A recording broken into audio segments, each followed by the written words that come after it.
Hello అందరూ ఎలా ఉన్నారు? ఈరోజు మీ అందరికీ కార్తీక పౌర్ణమి జ్వాలా తోరణ శుభాకాంక్షలు. ఈరోజు కార్తీక పౌర్ణమి అత్యంత విశిష్టమైన రోజు. ఈరోజు దేవ దీపావళి అని కూడా పరిగణించబడింది. దేవతలకి ఈరోజు దీపావళి అన్నమాట. ఎందుకంటే కార్తీక పౌర్ణమి రోజు సాయంత్రం ఇల్లు కోవిళ్ళు అన్నీ దీపాలమయం అయిపోతుంది. ఈరోజు విష్ణుమూర్తి మత్స్య అవతారం ఎత్తిన రోజు కూడా ఈ రోజే. దత్తాత్రేయుని అవతారం కూడా కార్తీక పౌర్ణమి రోజునే జరిగింది.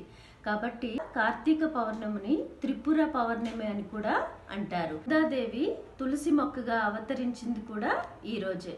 ఈ రోజు జ్వాలా తోరణం అని కూడా ఎందుకు అంటారంటే, ఎక్కడైనా శివకోవిల్లో ఒక గడ్డి మోపుని ఒక తోరణంగా కట్టి దీపం వెలిగించినట్టు వెలిగిస్తారు. దాని కింద నుంచి పెద్దవాళ్ళు చిన్నవాళ్ళు అందరూ తేడా లేకుండా దాని కింద నుంచి వెళ్తారనమాట. అలా వెళ్ళడం వలన సాక్షాత్తు ఈశ్వరుడే వచ్చి తీసుకువెళ్ళినట్టు అర్థం.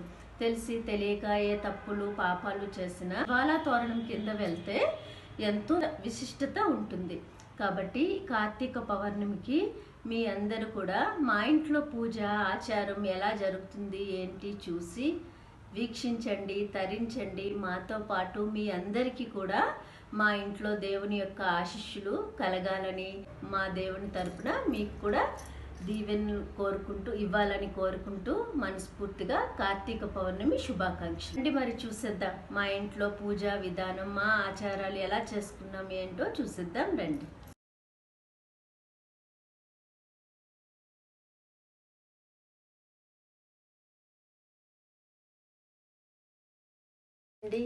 చూపించిన మా పూజ ఆచారం ఈ కథలోనే ఉన్నది కదండి. మర్రి చెట్టు కింద ఇద్దరు అమ్మాయిలు మర్రి కొమ్మల్ని తోరణంగా, మర్రి పళ్ళని బూరెలుగా చేసుకొని పూజ చేస్తారు కదా.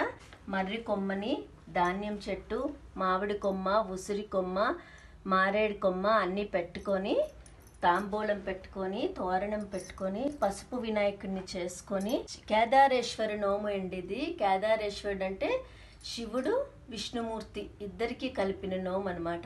లక్ష్మీనారాయణ శివపార్వతులకి అందరికీ కలిపి విఘ్నేశ్వరుడు కుటుంబ సమేత జరుపుకొని నోముని నోచుకుంటారనమాట. ఇదిగోండి మా ఇంట్లో ప్రసాదాలు గారెలు, పరవన్నం, పంచామృతం, పళ్ళు, చలివిడి, వడపప్పు. అంతేనండి. ఈ విధంగా ఎవరి ఆచారాన్ని బట్టి వాళ్ళు ఈ విధి విధానాలను పాటించి పూజ చేసుకుంటే మన పిల్లలకి మంచి జరుగుతుందని శాస్త్రాల్లోని కథనం. నెక్స్ట్ రెసిపీతో మళ్ళీ కలుద్దాం.